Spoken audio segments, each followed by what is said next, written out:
철을 얻기 위해서는 고온에 견딜 수 있는 용광로가 필요한데요. 자연에서 얻은 철광석을 처음으로 녹여 철을 얻는 작업을 제련이라고 하며, 전통 제철 방식에서는 흙벽돌을 쌓아 올려 제련로를 축조하죠. 제련로의 크기는 불을 사용하는 기간과 철의 용도에 맞춰 달라지는데요. 로를 부수고 다시 만들고 수없이 반복해야 하는 작업이기도 합니다. 철광석에서 순수한 철만 얻으려면 먼저 이산소를 인위적으로 떼어내야 하는데, 이 과정에서 필요한 재료가 바로 불과 수치입니다.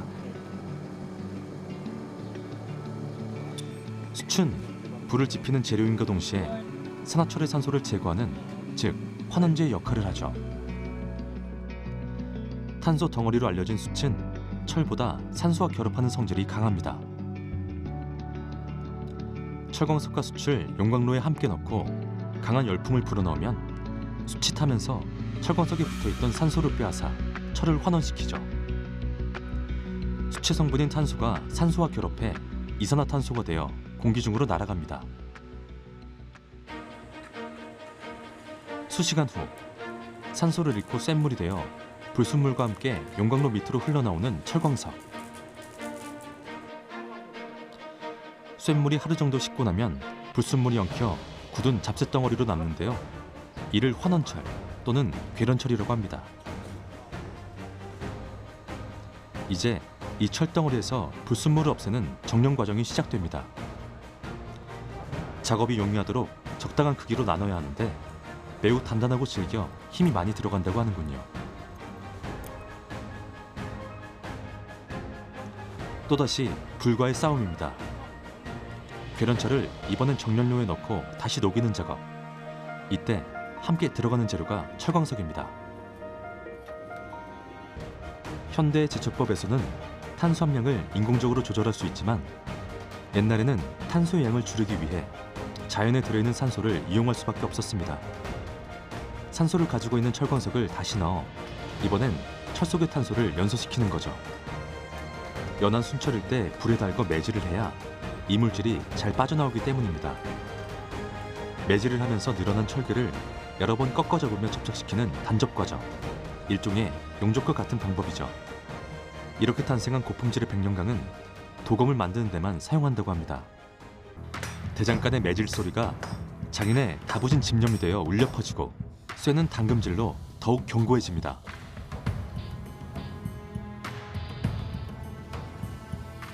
불에서 100번 단련하고서야 비로소 완성된 백령강. 도검정의 인생을 바친 결과물이죠. 단단한 성질의 철강은 그 자체로는 성형을 할 수 없습니다. 쉽게 다루기 위해선 또 열을 가해 연하게 만든 후 모양을 잡아가야 하죠. 성형이 끝나면 그 상태를 유지시키기 위해 물이나 기름에 넣어 빠르게 냉각하는 당금질로 재료의 경도를 높입니다.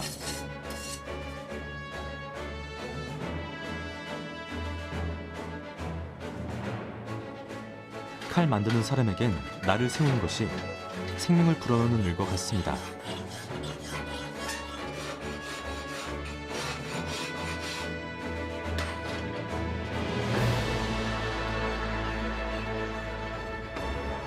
꼬박 보름간 12개에 달하는 숫돌을 갈아야 비로소 칼이 완성되죠. 유레카!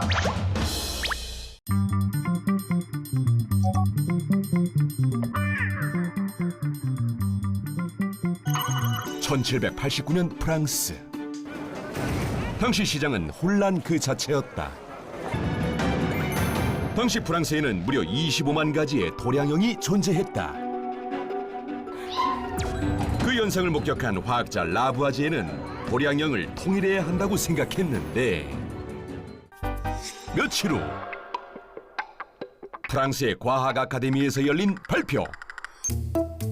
모든 도량형의 기준이 될 길이 단위가 필요하다고 생각한 과학자들은 지구를 통해 길이 단위를 재고자 했는데, 자, 지금 여러분이 보시고 있는 이게 지구입니다. 자, 그렇다면 여기가 북극이고 여기가 적도 아니겠습니까? 이 거리를 구해서 이 거리의 곱하기 1000만분의 1 이거를 1m라고 하겠습니다.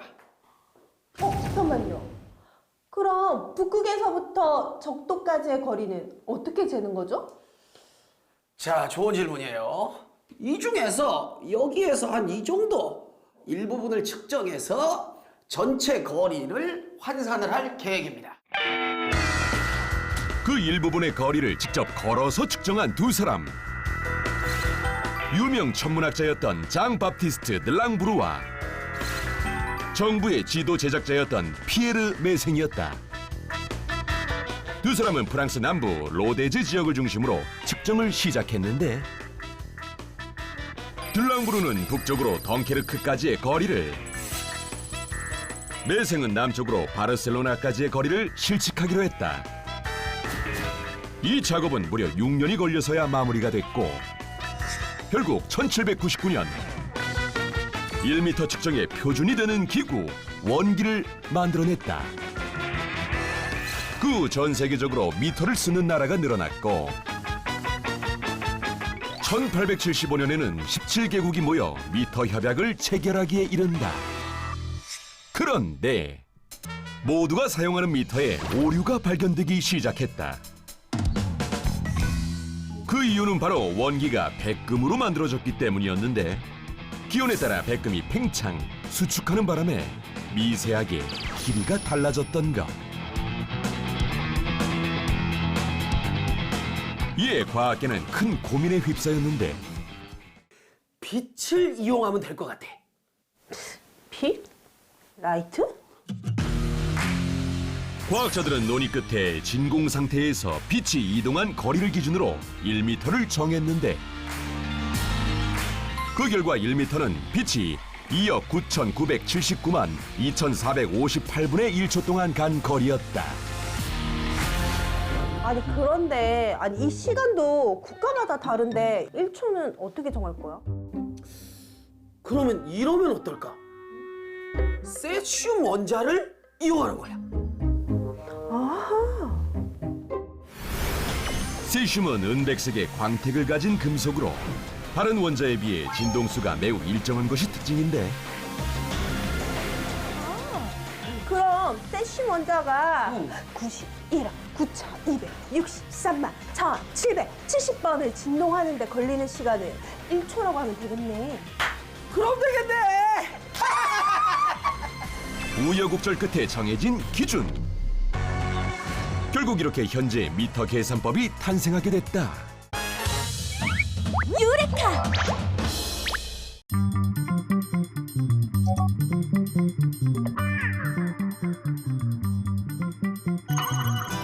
최근 연구팀은 미세유체 반응기와 인공지능을 결합해 한 차원 더 앞선 기술을 고안하고 있습니다. 초고속 화학 합성의 최적 조건을 찾는 연구인데요. 화학 합성을 자동으로 수행하기 위한 장치인데 점점 발전시켜서 AI와 로봇 기술을 도입하면 완전히 인간의 도움 없이 이제 합성을 수행할 수도 있고 거기다가 이제 AI가 이제 제안해주는 사람이 제안하기 어려운 그런 최적 조건이나 아니면 합성 경로도 발견할 수 있을 것으로 기대하고 있습니다. 전자산업이든 배터리 산업이든 경쟁이 치열해지는 산업일수록 신소재가 그만큼 또 빨리 개발이 돼야 되는데 종래 방식으로 개발하게 되면 시간이 많이 길어져서 경쟁력이 떨어질 거라고 생각이 들어요. 그래서 이런 이제 새로운 그 신소재 신물질 개발 장치를 가지고 있게 되면 개발 기간을 줄일 수 있고 산업체에 응용이 돼서 경쟁력을 강화시킬 수 있는 좋은 기회가 될 거라고 생각합니다. 먼저 냉각 용매를 수조에 공급하는데요. 저온에서 반응을 수행하기 위한 조건입니다. 초고속 화학에서는 이 중간체를 잘 제어하는 것이 중요하기 때문에 그때 중요한 팩터가 이제 온도랑 이제 반응 길이거든요. 이제 여기서는 반응기의 온도를 컨트롤할 수 있게 장치를 구성해 놓았고 이 밸브를 열었을 때는 16ms로 저희가 반응 시간을 제어할 수 있고 두 번째 밸브 열었을 때는 0.25s로 반응 시간을 제어할 수 있고 그 다음에는 1.6초, 그 다음에 6초 정도로 저희가 반응 시간을 제어할 수 있도록 설계를 했습니다. 연구팀의 핵심 장치인 미세유체 반응기를 수조 안에 넣고 반응 온도와 반응 시간을 계속 바꿔가면서 수율이 가장 조건을 알아내는데요. 이를 기반으로 최적화된 데이터를 축적하고 있습니다. 그래서 보시는 것처럼 조건에 따라서 피크 차이가 확실하게 나기 때문에 저희는 주로 이 피크를 가지고 화학 반응의 진행 상황을 짐작할 수 있게 됩니다. 그래서 이걸 통해서 저희들이 수율을 계산하는 거고요. 나중에 저희가 이제 오토 샘플러나 로봇 팔을 구입을 해서 각종 화합물을 여러 가지 조합을 공급하는 장치도 이제 이 장치를 개선을 할 예정이거든요. 그렇게 되면 더 폭넓은 화학 반응을 자동화, 자율적으로 수행할 수 있게 되겠습니다. 진짜 수많은 원소들이 어떤 온도에서 몇 시간 동안 또는 몇 분 동안 반응을 시켰을 때 나오는지 그거를 1000만 가지, 100만 가지 또는 수백 가지를 사람이 일일이 지금은 해왔었습니다. 그러니까 노동 집약적인 방법으로는 안 됩니다. 그래서 이제 그런 부분에서 자동화 또는 자율화 이런 미세 유체 공학 기술이 확립이 되면 신소재나 신물질을 개발하는 그런 기간을 획기적으로 단축시킬 수 있다. 바로 그것이 기업체나 산업체의 이런 국제적인 경쟁력을 높일 수 있는 그런 기반 기술로 작용이 될 수 있다고 생각을 합니다.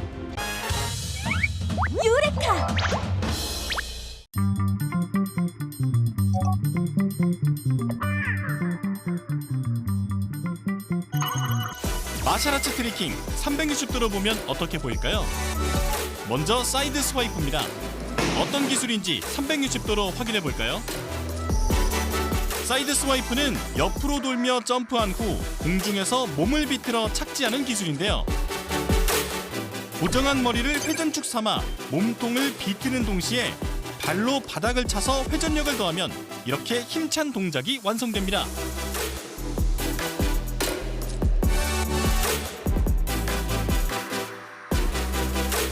다시 한번 볼까요? 공중에서 뒤돌아 한 바퀴를 비튼 후 발차기까지 완벽한 마무리네요. 이번에 볼 기술은 코크 스크류입니다.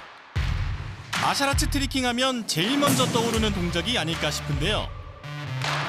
코크 스크류는 왼발을 디딘 후 오른 다리를 차올려 한 바퀴 반을 비틀어 착지하는 기술인데요. 4D 리플레이 기술로 분석해 보겠습니다. 왼발을 디딘 후 오른 다리를 위로 차서 회전력을 높이고요. 동시에 손의 반동으로 몸의 무게중심을 뒤로 보내면서 허리를 비틀어 회전하면 역동적이면서도 안정된 동작이 완성되죠. 어느 각도에서 봐도 온몸이 짜릿해지는 코크 스크류의 매력 느끼셨나요?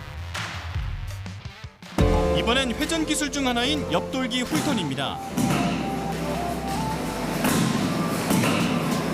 기계 체조의 뒤 공중 돌기와 회전이 합쳐진 기술인데요. 다시 한번 볼까요?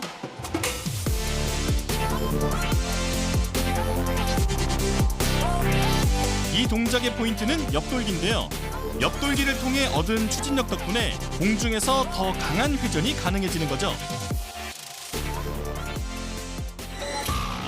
마지막 기술은 잭 나이프입니다. 태권도의 발차기와 비슷한 동작이라 우리에게도 친숙한데요. 360도로 자세히 볼까요? 쉽게 말하면 태권도의 외발 턴과 뒤 후리기를 공중에서 한 번에 하는 발차기라고 할 수 있는데요. 발차기 중에서도 고난도의 기술입니다. 허리와 다리를 동시에 비틀어 회전력을 만들어 그 힘을 이용해 높이 뛰어오르고요. 공중에서 발차기를 하면서 한 번 더 회전이 이루어집니다. 그 회전력을 활용해 착지 전 발차기로 마무리하죠. 아무리 빠르고 복잡한 동작이라도 이렇게 360도로 보면 보입니다. 공중에 떠 있는 그 짧은 시간 동안 두 번의 발차기가 이어지는 게 보이시죠?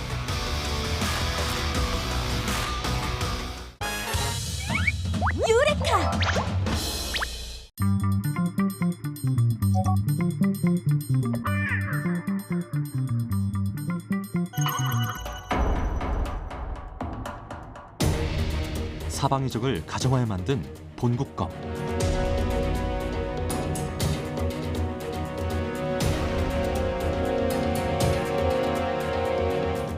검법의 기초를 이루는 예도.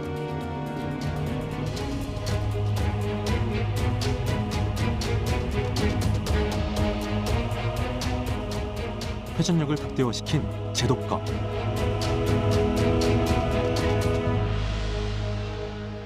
크기 때문에 사극에서 튀어나온 듯한 이 사람. 전통무예 연구가 최영국 씨입니다. 수원시의 무예시범단 연출자이자 국내 최초 무예사를 전공한 그는 조선 병사들의 무예를 현대에 복원해 공연하고 있죠. 아쉽게도 비가 내려 공연이 취소된 오늘 그가 칼 대신 책 한 권을 들고 관람객들 앞에 섰습니다. 무예 도보 통지. 무술에 대한 그림과 해설이 담긴 책이라는 뜻인데요. 1790년 정조의 명으로 만든 군사실전 훈련소입니다. 칼로 하는 무예 10가지, 창이나 봉으로 하는 무예 7가지, 말을 타고 하는 무예 6가지 등 모두 24가지 무예가 담겨 있는데요.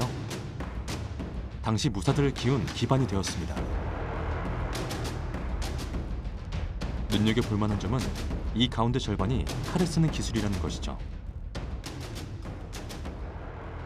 조선시대 때의 검법 같은 경우는 임진왜란을 계기로 폭발되게 됩니다. 특히나 그 이전에는 궁시, 즉 활 중심으로 이 전술체계가 짜여 있었던 반면에 임진왜란을 계기로 일본의 검술, 단병접전술을 방어하기 위해서 조선의 검술이 대대적으로 변화되고 개혁되고 만들어졌다는 거죠. 조선군 같은 경우는 기본적으로 환도를 기본 무기로 장착을 합니다. 무예도 보통지에서도 이 도검이 이 24가지 중에 약 10가지 정도 등장하기 때문에 굉장히 중요한 핵심적인 가장 필수적인 무예가 바로 도검에 대한 무예라고 볼 수가 있습니다. 이 환도의 날카로움은 이 거리가 달렸다고 해서 환도라는 이름이 붙었는데 지금 칼이 날카롭습니다. 조선 군사의 검, 환도의 위력을 보시죠. 대충 이 정도로 날카롭습니다. 보세요.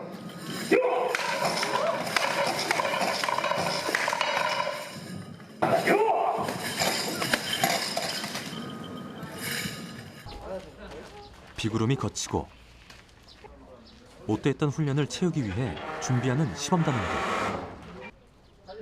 오늘 연말 기술은 월도입니다. 커다란 칼날과 긴 칼자루로 타격거리가 웬만한 검보다 길어 공격력이 막강했던 검이죠. 조선의 무사들이 부활한 듯 동작 하나하나에 절도와 기백이 묻어납니다. 칼을 쓰는 입장에서 칼은 굉장히 날카롭고 위험한 병기입니다. 뭐 칼을 통해서 뭐 활인검을 논하기도 하는데 칼은 일단 상대방을 죽이는 살인 병기입니다. 그 살인 병기를 가장 안정적으로 다루고 내 마음 안쪽으로 풀어낼 수 있는 게 바로 무예고 검술을 활용하는 내 마음 수련이라고 생각을 합니다. 그래서 되게 조심스럽게 다가야 서고 늘 조심스럽게 또 풀어가야 하는 게 바로 병기고 그게 칼의 제대로 된 모습이라고 생각을 합니다. 유레카!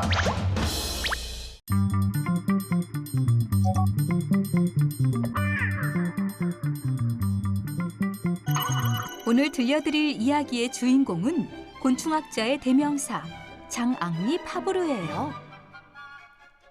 어려서부터 자연에 대한 관심이 많았던 파브르는 새로운 곤충을 발견하면 그 정체를 알아낼 때까지 오랜 시간 자리에 앉아 관찰하곤 했습니다. 시간이 흘러 고등학교 선생님이 된 파브르는 본격적인 곤충 연구를 시작했어요. 당시 곤충학은 미지의 학문이나 다름없었지만 파브르는 어린 시절부터 키워온 풍부한 호기심을 바탕으로 곤충과 교감하며 관찰했답니다. 하루는 노래기벌이라는 곤충을 연구하던 중 무언가 이상한 점을 느꼈어요. 분명 노래기벌이 비단벌레를 죽인 후 애벌레 먹이로 준다고 알려져 있는데 비단벌레를 살짝 건드리니 왜 살아있는 것처럼 더듬이를 움직이는 걸까? 이후 파브르는 노래기벌과 비단벌레에 대해 철저한 조사를 시작했어요. 매일 길가에 엎드려 관찰해 마을 사람들에게 놀림감이 되기도 했죠. 그러나 포기하지 않고 탐구한 끝에 마침내 노래기벌이 비단벌레를 죽인 것이 아닌 신경을 마비시켜 움직이지 못하게 한다는 사실을 밝혀내며 학계의 주목을 받게 되었답니다. 이렇듯 파브르가 새로운 과학적 사실을 알아낼 수 있었던 건 바로 호기심. 어려서부터 다양한 곤충들의 호기심을 갖고 끊임없이 관찰한 덕분에 수많은 곤충기를 발표하며 프랑스를 대표하는 위대한 곤충학자가 될 수 있었답니다. 유레카!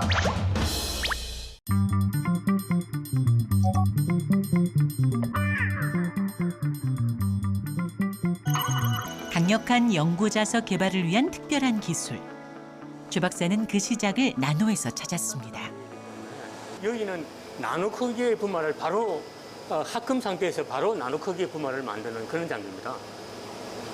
나노 분말을 만들기 위한 모재를 보여드릴게요.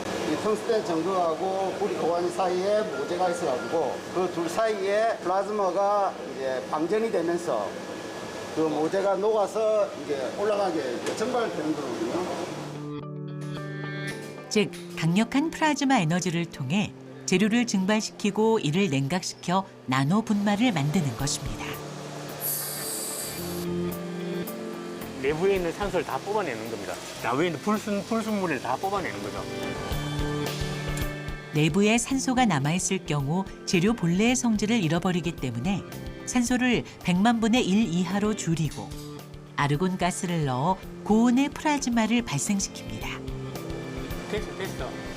약간은 그 베이퍼가 생기는 게 보이네.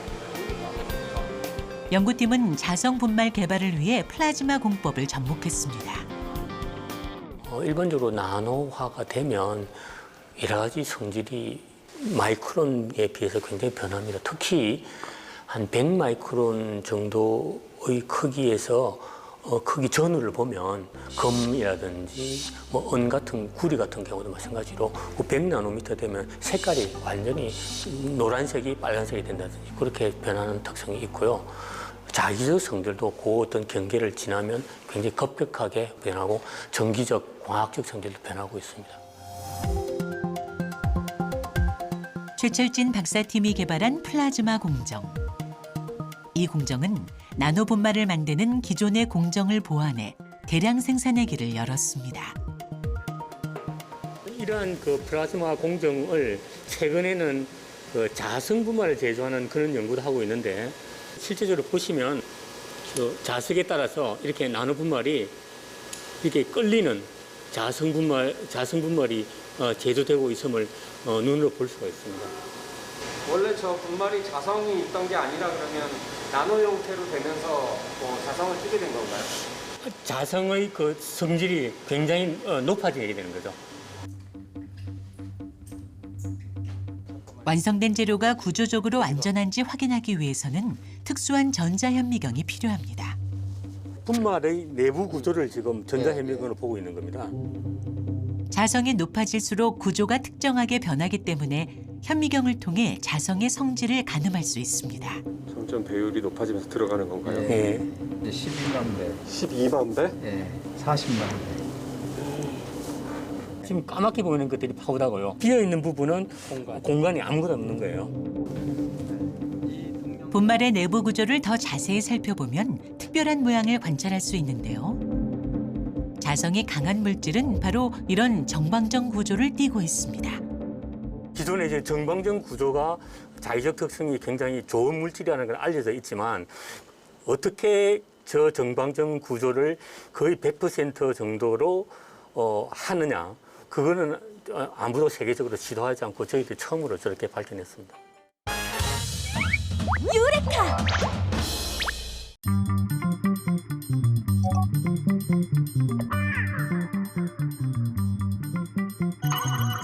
아름답고 내구성을 지니며 희소성이 있는 광물.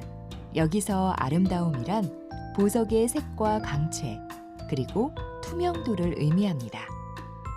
그리고 보석의 세계에선 이 조건을 갖춘 대표적인 4대 보석이 존재합니다. 보석의 왕, 다이아몬드, 금강석이라고도 불리죠. 다이아몬드는 탄소가 결정화된 광물로 0.05%의 불순물로 인해 다이아몬드의 색상이 결정됩니다. 대부분 무색의 화이트 다이아몬드며 이 중 1만 분의 1의 확률로 컬러 다이아몬드가 산출되는데요. 질소와 붕소 원자의 유무로 나타나는 컬러 다이아몬드. 옐로우, 브라운, 오렌지, 핑크, 퍼플, 블루. 이 중에서도 짙은 푸른색 다이아몬드는 가장 극소량으로 존재합니다. 그렇다면 세계에서 가장 비싼 다이아몬드는 무엇일까요? 1905년 남아프리카 광산에서 발견된 컬리넌 다이아몬드는 원석 중량이 3,100캐럿이 넘습니다. 1캐럿이 0.2g이니 컬리넌의 중량은 무려 620g이 넘는 것이죠. 가격으로 환산하면 20억 달러, 하나로 약 2조 2,290억 원입니다.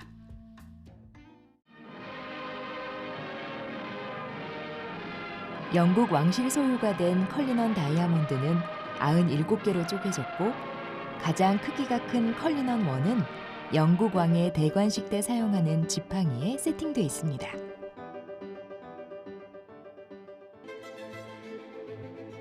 여기에 루비와 사파이어가 있습니다.